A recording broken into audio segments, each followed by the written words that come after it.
Le tableau a été présenté entre Eiffage, Eurovia, Atlantique, avec les notes pondérées donc, qui ont été proposées, donc analysées, et une commission donc, avait été faite également sur la question.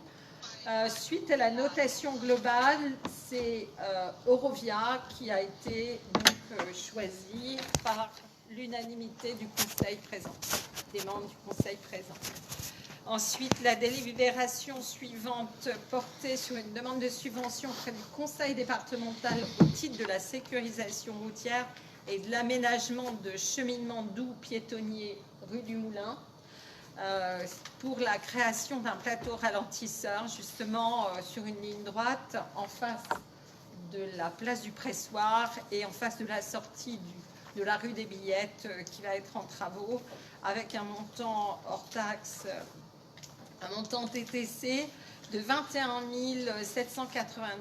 778,12 €.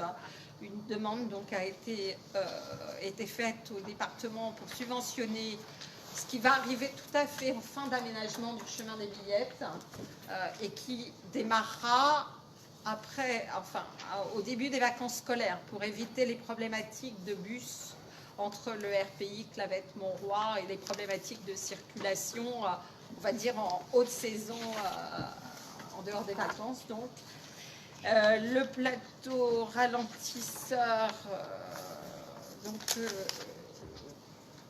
peut être subventionné à hauteur de un peu plus de 7 000 € pour après une part d'autofinancement communal de 10 000 €.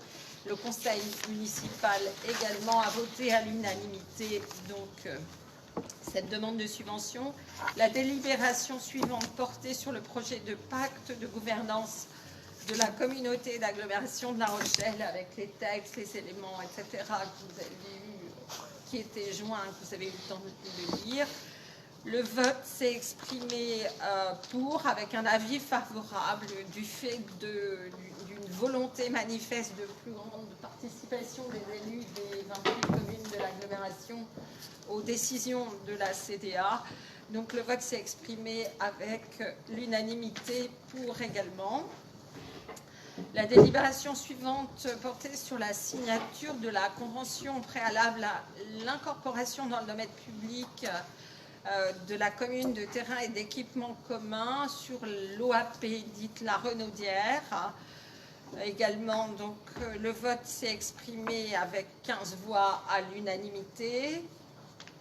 Également, validation de documents d'information communale sur les risques majeurs. Une remise à jour du DICRIM. C'est le dernier document de ce type qui vous sera présenté, qui est valable pour la totalité du mandat en cas d'accident ou de problèmes liés à des causes exceptionnelles.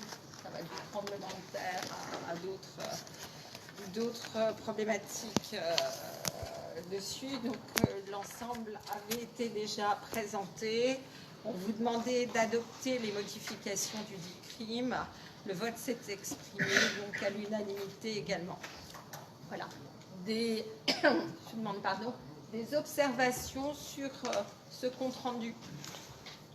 T'es pas en direct, Sylvie, c'est moi qui suis en direct ici. J'ai pris la main, il n'y a rien de ce côté-là. Voilà. Je peux le lancer. Là, elle est lancée également. Okay. Donc, on sera en double. C'est pas grave. Je vais arrêter de mon côté, ça va relancer de l'autre.